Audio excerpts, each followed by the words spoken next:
नमस्कार, जय हिंद। मैं हूँ राजेश डामर। पब्लिक वॉइस में आपका बहुत बहुत स्वागत है। हम हमेशा कुछ जनहित की परिचर्चा लेकर आते हैं। आज भी एक विशेष मुद्दे को लेकर हमने एक मंच साझा किया है, परिचर्चा रखी है। परिचर्चा है पलायन को लेकर। परिचर्चा है आर्थिक स्थिति को कमज़ोर जो ग्रामीण क्षेत्र में हो रही है उसकी क्या वजह है, उसको लेकर।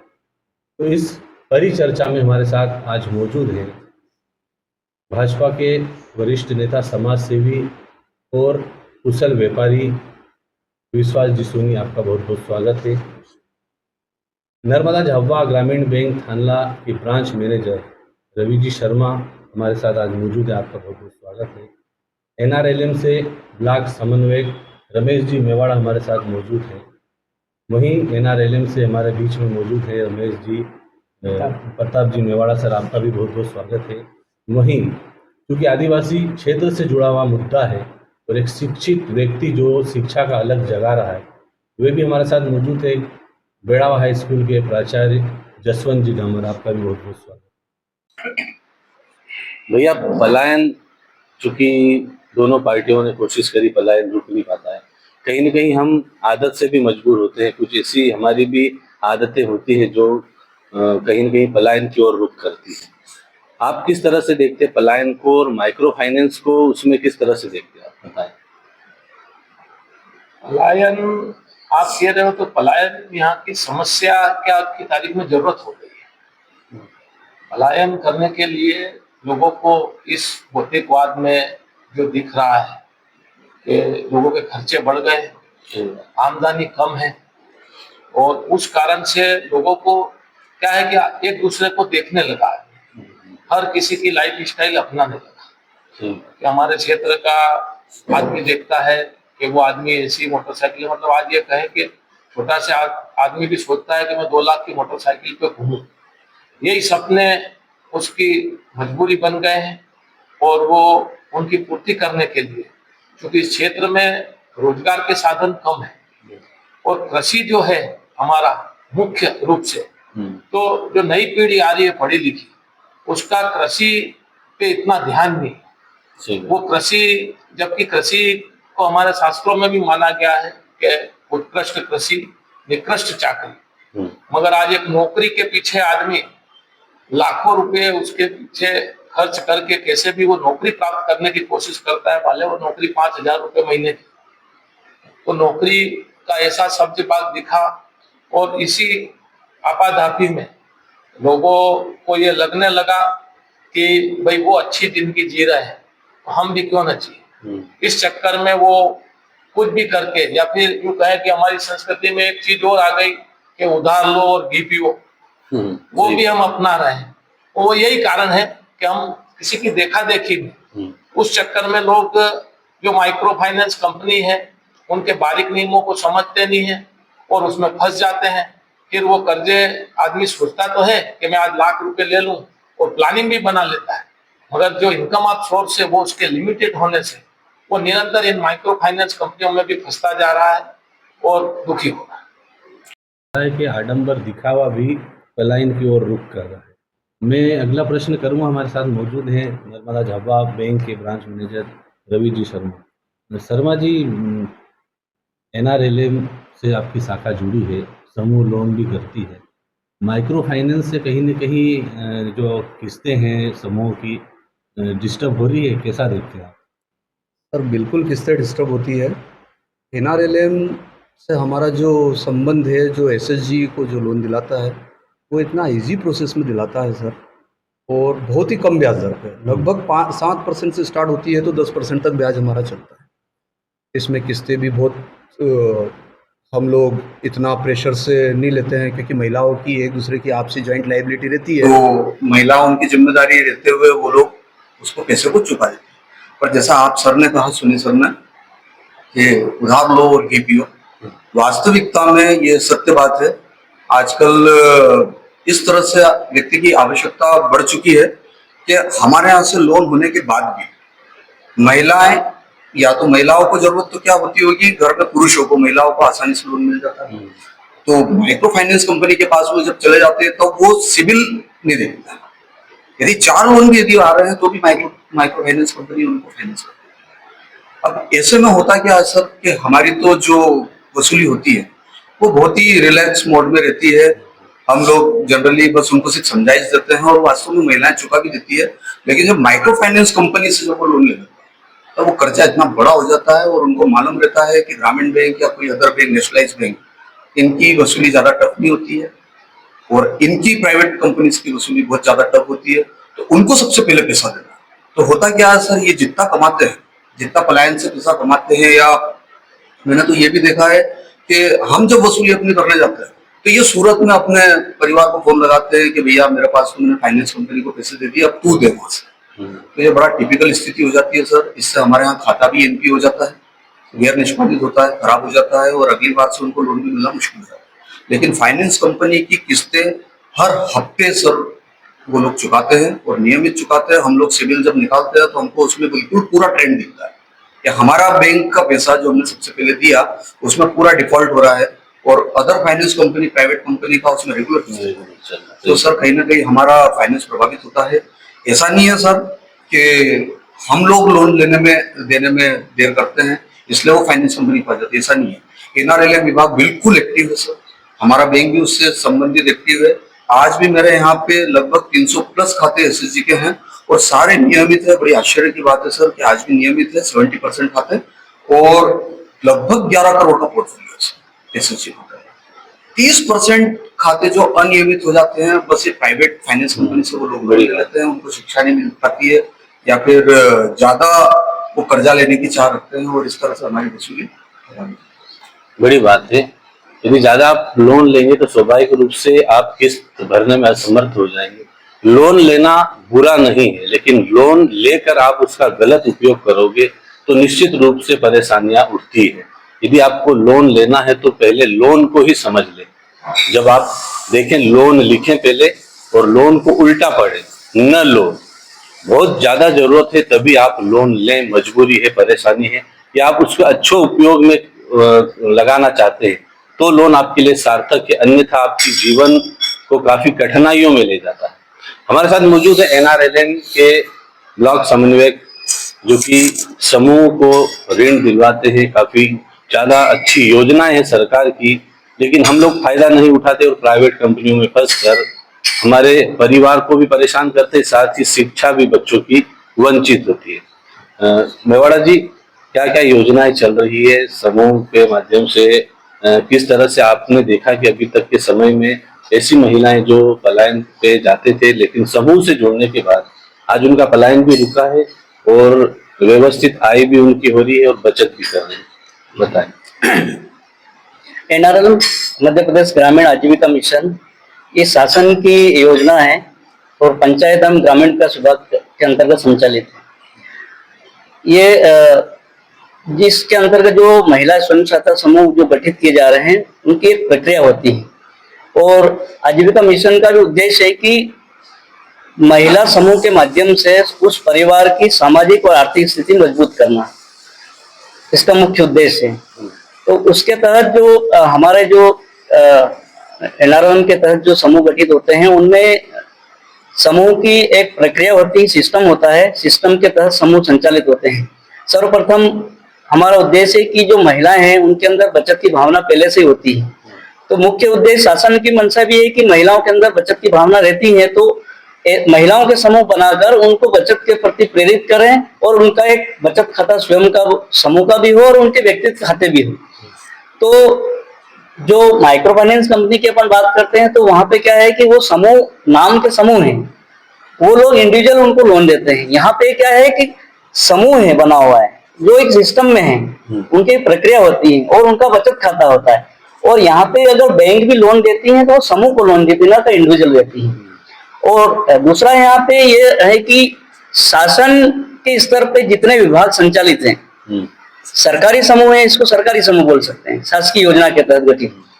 तो सरकार की बहुत सारी योजनाएं चल रही हैं या सरकार के विभाग चल रहे हैं, जैसे अपन कृषि विभाग मान ले, अपन हॉर्टिकल्चर विभाग मान ले, उद्योग विभाग मान ले, या सरकार की दूसरे बहुत सारी योजनाएं संचालित की जा रही। अभी हाल ही में अभी अगर बात करें तो एक बगिया माँ के नाम मध्य प्रदेश शासन की बहुत अच्छी योजना है जिसमें हर ब्लॉक में 100 से अधिक परिवारों को बगीचे से जोड़कर उनकी आर्थिक स्थिति को मजबूत करना।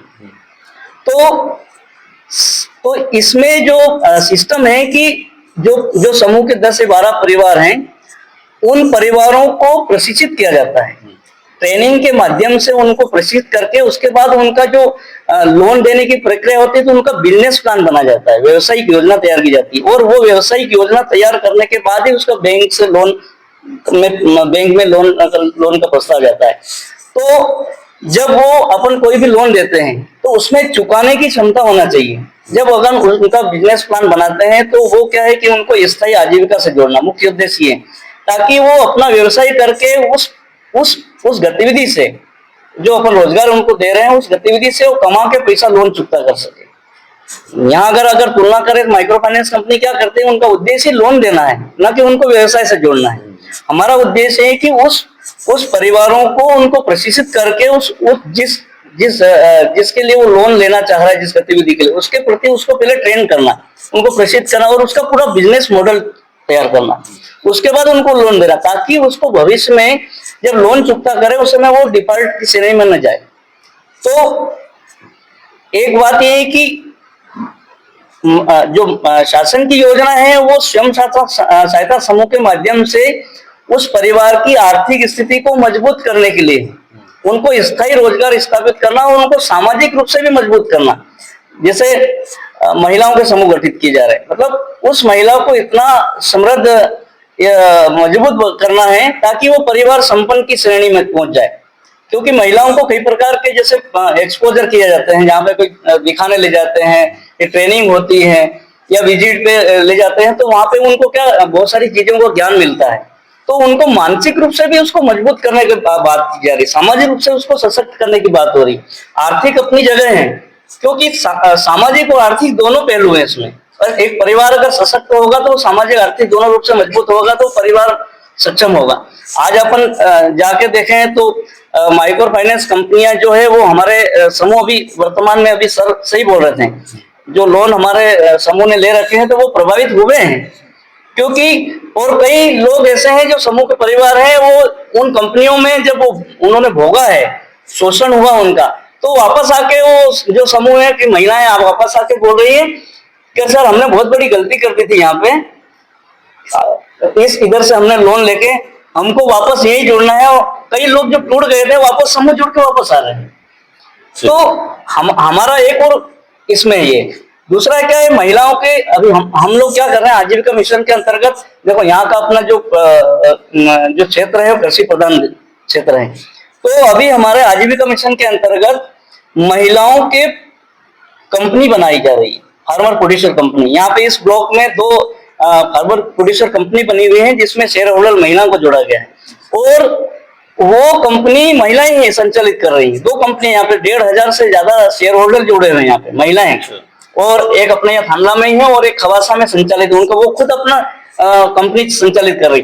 और अब उस समूह से जुड़ी हुई महिलाएं हैं, उनको ही वो बोल रहे ना, कम जो मार्केट में जो बीज मिलता है वो यहाँ पे बीज मिलता है, तो कम रेट में बीज उपलब्ध और उन्नत किस्म का बीज उपलब्ध करवा रहा है। तो मेवाड़ी जी, आपका कहना यह है कि जो शासन का आजीविका मिशन है वो लोगों को, या मैं कहे कि महिलाओं को स्टार्टअप से जोड़ता है, उनको आगे बढ़ाने के लिए प्रोत्साहन देता है कि वो जुड़े और आगे बढ़े और आत्मनिर्भर बने। बिल्कुल, जो हमारे प्रधानमंत्री कहते हैं कि आत्मनिर्भर भारत की कल्पना गांवों से जो सोची है उसी का काम कर रहा है। मगर उलट में ये हो रहा है कि यहाँ जो फाइनेंस कंपनियां आ गई है, जो सीधा पैसा ऊंचे ब्याज दरों पे दे रही है, उसके कारण से ये सारी जो स्कीमें हैं जो हमारे शासन चलाना चाह रहा है और लोगों को आगे बढ़ाने की जो सोच रहा है उसमें ये बाधक हो रही है, क्योंकि इनके कोई नियम कायदे होते नहीं, ब्याज का भी कोई रेशो नहीं होता है, और आदमी एक बार इन चक्कर में फंसने के बाद वो बड़ी ताकत से यूं कहें कि पठानी वसूली जी,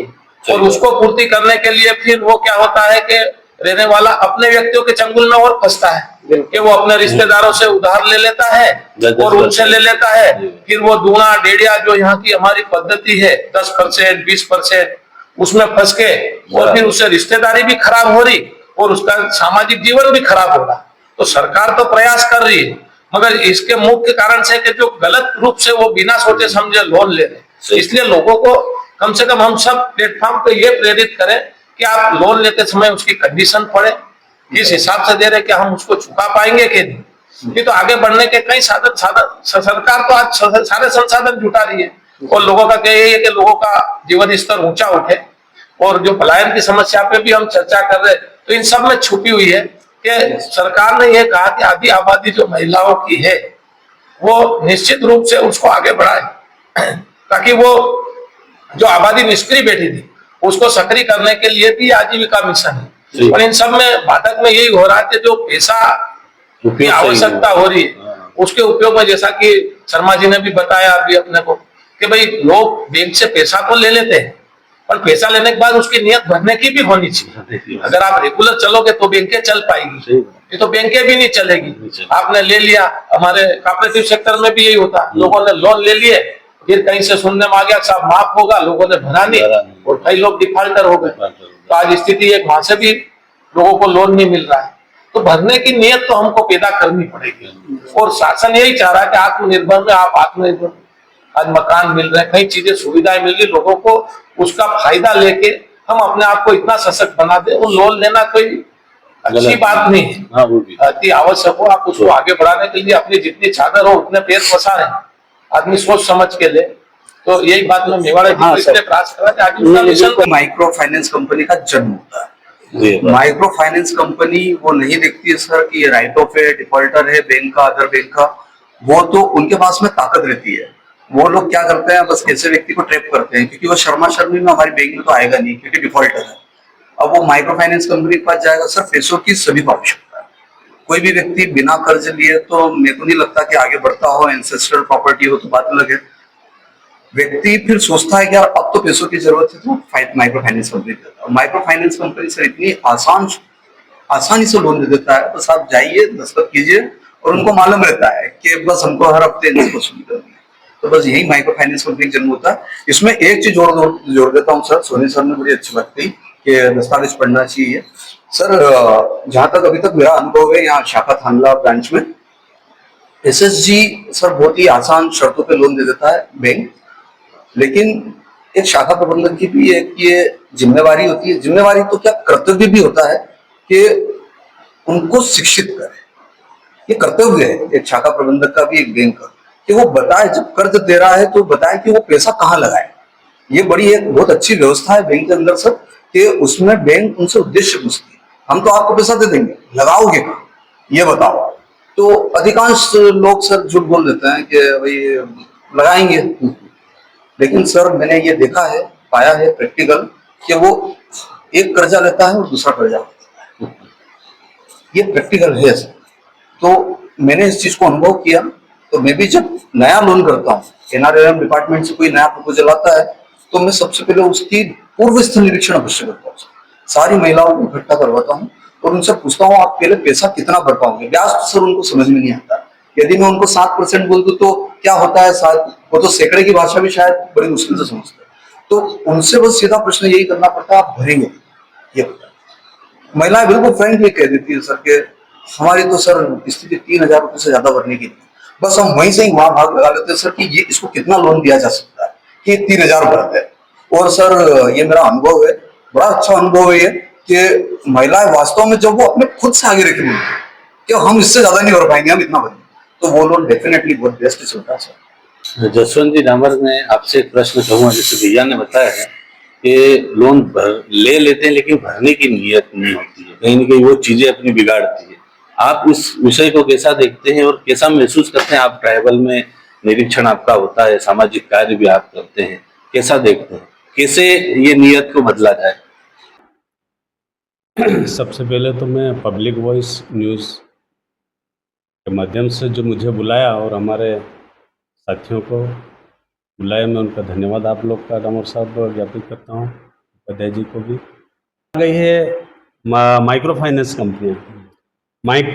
कंपनी आई है, तो सीधा सा है कि माइक्रो लोन देती है वो आम जो जनजाति क्षेत्र के निवास करते हैं। और यहाँ पर भील भिलाल और पटलिया जो प्रमुख रूप से हमारी जनजाति निवास करती है, तो ये हमारे भाई क्या करते हैं कि पहली बात तो ये है कि जो पारंपरिक जो बैंकें हैं भाई साहब, तो पारंपरिक जो बैंकें हैं ये पारंपरिक बैंकें ऋणाधार लेती है। ऋणाधार का मतलब ये है कि किसी व्यक्ति ने 10 लाख रुपए लोन लिया है या 5 लिया है या 15-20 जो भी है। अब बैंक क्या है कि अगर वो भर न पाया तो उससे वसूल कैसे किया जाए? तो उसके एवज में उसके पास क्या, उसके पास प्रॉपर्टी है या उसके पास खेत है, खलियान हो, मकान हो, ताकि वो उस ऋण को वसूल कर सके। इस चीज का बहुत गहन अध्ययन करने के बाद ये माइक्रो फाइनेंस कंपनियां इस जनजातीय क्षेत्र में आई। उन्होंने देखा कि पारंपरिक रूप से जो बैंकें जो शर्तें रख रही है रामू साहब, उन शर्तों को शिथिल कर दिया जाए। और शिथिल उन्होंने किया। क्यों? क्योंकि वो तो चाहते हैं कि कम छोटा लोन लेना है, 5,000 का लोन लेना है, तो लोन कौन लेता है? उनका एवज ये है कि उन्होंने माइक्रो फाइनेंस नाम इसीलिए रखा कि ऐसे व्यक्ति जिनके छोटे छोटे धंधे हो, गरीब परिवार का हो, उनको फाइनेंस करना है, छोटे लोन बना दिए जाए, छोटा सा लोन उनको दिया जाए समूह को, चाहे वो 10 का हो, 15 का हो, इस प्रकार का समूह को वो लोन देते हैं, छोटा लोन देते हैं, साथ में वो अवधि भी छोटी रखते हैं। अगर आपको लोन दिया है फाइनेंस कंपनी ने तो वो क्या करेंगे कि हर सप्ताह में एक बार आपसे लोन भरवाया जाएगा। दूसरी बात, 15 दिन का भी वो करते हैं, महीने का भी होता है। और चूंकि कम अवधि का है तो स्वाभाविक है कि उसका ब्याज भी ज़्यादा लगेगा। अब ये लोन क्यों दिया जा रहा है? पहले भाई साहब ने बताया, हमारा मैनेजर साहब सब बैठे हैं, उन्होंने बताया कि लोन इसलिए दिया जाता है कि किसी का अगर स्वरोजगार हो, आर्थिक तो गतिविधि स्वरोजगार के माध्यम से वो व्यक्ति अपने रोजगार स्वयं उत्पादित करे और साथ में 2-3 लोगों को और रोजगार दे दे डामोर साहब। उससे क्या है कि वो अपनी भी जीवन शैली बदलेगा और उसके यहाँ काम करने वाला जो व्यक्ति है वो भी आगे बढ़ेगा। ये हर बैंक का अपना ध्येय है। अब इनका ध्येय कुछ अलग है, चूंकि ये प्राइवेट कंपनियां हैं तो स्वाभाविक है इनका ध्येय लाभ कमाना है।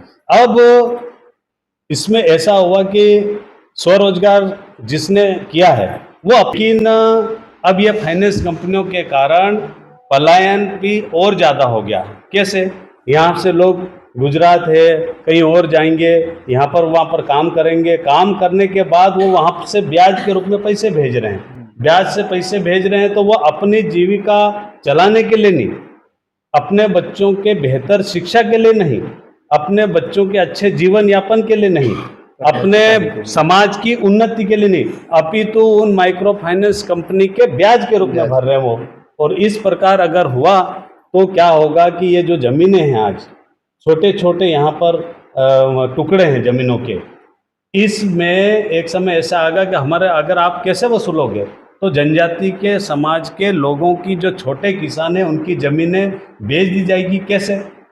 वो बड़े किसानों को जाएगी तो समाज के व्यक्ति उसको खरीदेगा। बंधन के कारण आदिवासी जनजाति समाज का दूसरा जो बड़ा किसान है वो खरीद लेगा। एक दिन ऐसा होगा कि एक तबके के पास बहुत ज़्यादा ज़मीन हो जाएगी और उसी जनजाति समाज के दूसरे तबके के पास ऐसा नगण्य या जीरो पूरी ज़मीन हो जाएगी या उसके पास कुछ भी नहीं बचेगा। लोन लो और उससे उत्पादकता बढ़े। हाँ, उत्पादकता, अब आर्थिक आर्थिक गतिविधि बढ़े, उत्पादकता बढ़े तो काम का। बिल्कुल, अब इनके और दूसरे जो माइक्रो फाइनेंस कंपनियां इनके उद्देश्य स्पष्ट हो कि वो बिल्कुल क्या भाई। लोगों का जीवन स्तर ऊंचा उठाने आए या लाभ कमाने। बिल्कुल ये भाई चीज साहब, निकल के आई बिल्कुल भाई साहब। भाई, उनका उद्देश्य अगर लाभ कमाना है तो वो उपभोक्ता उनकी उत्पादकता पे तो जोर है नहीं। जी वो तो चाहेंगे हमारा पैसा दो, कैसे भी हमको ब्याज के रूप में वापस करो। बिल्कुल क्या? तो मूल तो बढ़ा नहीं रहा और ब्याज में ही आदमी जी पलायन कर रहा यही हो है। रहा है। तो इस सब की जड़ में ये हो रहा है। और जो उसके विपरीत जो शासकीय योजना है, जैसे कहे आजीविका मिशन की, जी भाई। वो यही है, सब शासन का यही है कि उत्पादकता बढ़े, आदमी आत्मनिर्भर बने। तो ये सब चीजें देख के इन माइक्रो फाइनेंस कंपनियां जो आई है वो सीधा सीधा ऋण वितरित कर रही है बिल्कुल और भाई। उससे सिर्फ ब्याज लेना उद्देश्य है, उनका उत्पादकता से कोई लेना देना नहीं। आज जैसे शर्मा जी ने बहुत अच्छी बात बोली थी कि हम उसको प्रशिक्षित करते हैं। अगर इनके यहाँ कोई लोन लेने आया तो वो ऐसा लगता है कि उसको 1 महीने 2 महीने दौड़ा रहे, वो कई प्रकार से निराश हो जाता है, बैंक वाले दौड़ा रहे। वो दौड़ाना नहीं है, वो उसकी शिक्षा है कि उस फील्ड में वो परिपक्व हो जाए, 1-2 महीने में उस चीज को समझे। उसकी जो उसने डीपीआर बना के दिए कि समझे कि साहब मैं बिजनेस कर रहा हूँ, कि साहब मेरे को सेंटरिंग का बिजनेस करना है, तो सेंटरिंग के बारे में समझे कि उसको वापस उनका उद्देश्य यही रहता है कि भाई आदमी हमसे लोन ले तो वापस समय पे भरे। और इसीलिए उसको वो शिक्षित करते हैं। पर यहाँ तो क्या हो रहा है कि वो लोन के साथ उत्पादकता के नाम पे लोन दे दिया, बिल्कुल। वो लोन का उपयोग उनने साहब आए, पैसे आए, उनने मोटरसाइकिल खरीद ली, अच्छा मोबाइल खरीद लिया, और ये करके और वो फिर पैसे भरने की कोई वो बात ही नहीं है। तो ये सब चीज़ें उसमें क्लियर होनी चाहिए कि अगर ये माइक्रो फाइनेंस कंपनियां यहाँ आई है तो ये अपना उद्देश्य बताए, और उनके माध्यम से अभी तक दिए गए लोन में ये भी पता लगे कि उनमें हमको ये मालूम पड़े कि उससे कैसे उत्पादकता बढ़ी, कि लोगों में रोजगार के अवसर कैसे उत्पन्न हुए। ये चीजें स्पष्ट होनी चाहिए। बचत की बात है, जनजाति समाज को मैं बचपन से देख रहा हूँ, जी भाई। मतलब इन पिछले 40-50 सालों से मैंने जो देखा, बचत की इतनी प्रबल संभावना थी कि आदमी यहाँ पे बचत के लिए, मैं स्वर्णकार भी हूँ और बचपन से देखा, तो परिवार का मुखिया आता था, साल भर में 500 ग्राम या 1 किलो चांदी वो खरीदता था इन्वेस्टमेंट की। ये उसकी शुद्ध बचत होती थी, वो बेचने के लिए नहीं खरीदता था। बिल्कुल। और यही उसकी बैंक होती थी कि उसका वो उपयोग करे। जी भाई। मगर धीरे धीरे अब बचत तो हो ही नहीं रही है। आज तो मतलब, और ये कहे कि अब आज तो सोना चांदी भी बहुत महंगा हो गया, मतलब यूँ कहो कि लोगों की पहुंच से दूर होता दिख रहा है। जी भाई। क्या बिल्कुल। तो बचत हो नहीं रही है, और शासन भी यही चाह रहा है कि आत्मनिर्भर बने और आदमी उसमें बचत में। हम स्कूलों में जाते थे कि संचयनी योजना आई थी, 5-5 रुपये बचत करना हमको बचपन से सिखाया गया, जी भाई। वो बैंकिंग का ही एक स्वरूप था। तो वो भी हमने देखा, पर लोग क्या बचत नहीं करते हुए सिर्फ खर्चे की ओर बढ़ रहे हैं। ये खर्चे को रोकने में, और इसमें आग का घी का काम कर रही है माइक्रो फाइनेंस। खर्चा करने के लिए उनको पैसा मिल रहा, और बाद में वसूली के लिए फिर वो किसी भी तरह से वो समाज, मतलब कहो कि ज्यादा अगर आदमी पे कर्जा हो गया तो फिर वो विकृत हो जाएगा, वो कोई भी स्टेप उठाएगा, वो आपराधिक भी हो सकता है, समाज के लिए भी नुकसानदायक हो सकता है, और खुद का नुकसान तो कर ही रहा है। आप क्या कहना? इसमें मेरा ये सुझाव है कि हम लोग भी गांव में जाते हैं, देखते हैं, तो लोन लेना, अगर हमें कहीं ज़रूरत है, लोन लेना ठीक है, स्वाभाविक है, लेकिन होता क्या है कि हम लोग जो पैसा ले रहे हैं उसकी, हमारे बहुत सारे ऐसे साथी हैं जिनके पास कोई प्लानिंग नहीं है कि हम लोग इस पैसों के लेके हम लोग क्या व्यवसाय करना चाह रहे हैं। अगर हम कहीं से, अगर हमें लाख रुपए, 2 लाख रुपए, 3 लाख रुपए अगर मिला है, हम इसको भरेंगे कैसे, इसकी हमारे पास कोई प्लानिंग नहीं। क्या होता है, एक जगह का पैसा भरने के लिए दूसरी जगह से उठाना पड़ता है, दूसरी जगह का पैसा भरने के लिए तीसरी जगह से उठाना पड़ता है। तो कहीं ना कहीं से हम लोग इस प्रकार के चंगुल में फंसते ही जा रहे हैं, और लास्ट में ऐसा मौका आता है कि हमारे पास यहाँ पर कहीं से कहीं पैसे मिलते नहीं। अब उस पैसों को भरने के लिए हमें कहीं कहीं बाहर काम पे जाने की ज़रूरत पड़ती है। अब हम लोग वहाँ पर जाते हैं तो साथ में महिला साथ में आते हैं, जो बच्चे स्कूल जाने के लायक है उन बच्चों को भी साथ में लेना पड़ता है। किसी किसी के यहाँ पर घर पे संभालने के लिए कोई संभालने वाले नहीं है, तो उन बच्चों को साथ में लेना पड़ता है। वह बच्चे भी अगर देखा जाए तो शिक्षा से वंचित हो रहे हैं, हो सकता है वहाँ पर उनके स्वास्थ्य को लेकर किसी न किसी प्रकार की समस्या आ रही। तो अधिकतर ये देखने में आ रहा है कि हमारे बहुत सारे ऐसे कुछ युवा साथी भी हो गए हैं कि हमें हमारे क्षेत्र में देखने में आया कि कहीं न कहीं से, जैसे सर ने थोड़ा बताया कि कहीं न कहीं देखा था कि भावना हो रही है कि हमारा साथी कोई बड़ी गाड़ी लाया, क्यों ना मैं भी बड़ी गाड़ी लाऊं। अब वो गाड़ी लाने के लिए हमारे पास पैसा नहीं है, अब घर परिवार में भी पैसा नहीं है, फिर वो कहीं न कहीं से उसका संपर्क होता है किसी न किसी माइक्रो फाइनेंस से। वहाँ पर वो जाते हैं तो उनको 50,000 लाख तक का लोन मिलने का लगता है, उनको ऐसा लगता है चलो मुझे यहाँ से पैसा मिल रहा। उसने वहाँ से पैसा उठाया, फिर इधर गाड़ी ली, उसका भी पैसा बाकी है, इधर लोन भी भरना है, तो फिर कहीं न कहीं वो यहाँ से पलायन की और उसका बढ़ना स्वाभाविक से होता है। बहुत बढ़िया बात बोली थी कि जनजाति समाज में बचत के पहले से उनके अंदर भावना थी, वो बचत करते थे, वो रकम को लेकर बचत करते थे, उनके अंदर ये सोच शुरू से थी, है ना। तो अभी मैं आपको बात करूं, अगर एनआरएलएम के तहत बात करूं, सर यहाँ पे 2096 समूह में बने हुए हैं महिलाओं के लिए, उन 27,000 परिवार यहाँ पे महिलाएं हमारे समूह में जुड़ी हुई हैं। अभी कुछ समूह ऐसे हैं, हमने शुरू से एनआरएलएम का उद्देश्य ये है कि उनको बचत के प्रति प्रेरित करना, बचत की भावना करना, और वो समूह की सदस्य हर महीने 100 रुपया हर महिला जमा करती है। कुछ समूह इस कंडीशन में है भाई साहब कि उनके पास उनका खुद का जो कार्पस है, जो बचत जो 8-10 साल के हो गए, खुद का कार्पस उनके पास 8-9 लाख रुपए हो गया। और वो समूह, कुछ समूह ऐसे हैं जिनको बैंक बोलती है कि आप लोन ले लो, तो वो बोलते हैं कि जैसे बैंक का क्या तरीका है जो देने का कि कार्पस का 5 से 6 गुना, जैसे उनके पास 8 लाख है तो वो 40 लाख 50 लाख तक लोन दे सकती। तो हमारा एक एग्जाम्पल ऐसा एक समूह निकल के आया था कि उसके पास 8 लाख करीबन कारपोस हो गया। उसको बोला कि आप पैसा ले लो 30 लाख 40 लाख। उस समूह ने बोला साहब इतने पैसे की तो हमको ज़रूरत नहीं, हमारे समूह के पास 8 लाख है, हमको अभी 10-12 लाख की ज़रूरत है, बाकी हमारा पास है, हमारा पैसा हमारे सदस्यों को देंगे, वो पैसा हमारे समूह में ब्याज आएगा, हम बैंक से क्यों ले। इस कंडीशन में भी हो गया। तो एनआरएलएम क्या कर रहा है कि उनको आत्मनिर्भर बना रहा है। उनका इतना उनके पास कारपस हो जाए, उनकी बचत इतनी हो जाए कि उनको कहीं जगह ना माइक्रो फाइनेंस कंपनी के पास जाना पड़े, ना हाथ फैलाना पड़े। ये उद्देश्य। तो ऐसे कई कम से कम ये मान के चलो कि 15 से 20% समूह ऐसे हैं जो 5 लाख से ज़्यादा उनकी सेविंग खुद की हो गई और वो उन्होंने लोन लेना बैंक से कम कर दिया। जब उनकी हम लोग अब क्या कर रहे हैं, उनकी हम बड़ी प्लानिंग, व्यवसायिक प्लानिंग बनवा रहे हैं कि आप बड़ी एक्टिविटी करिए ताकि बैंक से भी अपना मिल जाए और आपका भी पैसा है वो उपयोग हो जाए। महिलाओं में उस समय आप देखो, पुराने समय में जो बुजुर्ग लोग थे, चूल्हे के पास गड्ढा खोद के डब्बे में भी पैसा रखते थे, वो स्थिति थी। आज आप देखो, आपको ऐसी कोई भी बचत परिस्थिति का नजर तो नहीं आई। 70% योगदान महिलाओं का ही है। बिल्कुल नहीं तो आदमी तो आता है यहाँ बाजार में ना, आखिरी में 2 रुपए बचे तो बीड़ी पी के फूक के चला बिल्कुल। जाता सर, आज भी डाउन वो साहब, शासन आज ने भी कहीं पर भी अगर पुरुष को कोई दिक्कत आती है और वो मायूस होकर घर में बैठा रहता है तो महिला निकल के बोलती है कि क्या हुआ, ये 500 या 1000 रुपए पड़े हैं, आज आप इसको, घर की ये जो महिला ही है, महिला है और आज ये आपका काम है, ये आप उसको निपटा लो और मुझे वापस दे देना।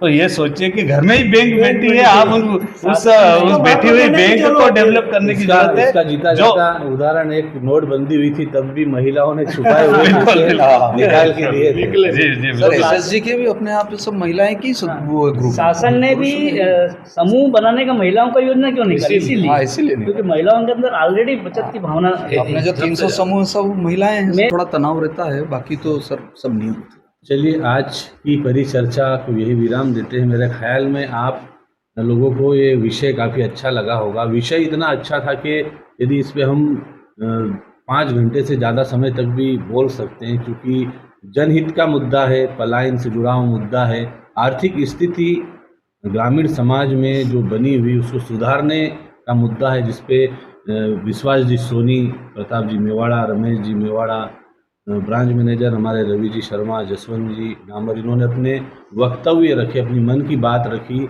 और काफ़ी गहन अध्ययन किया, काफ़ी गहन चिंतन किया।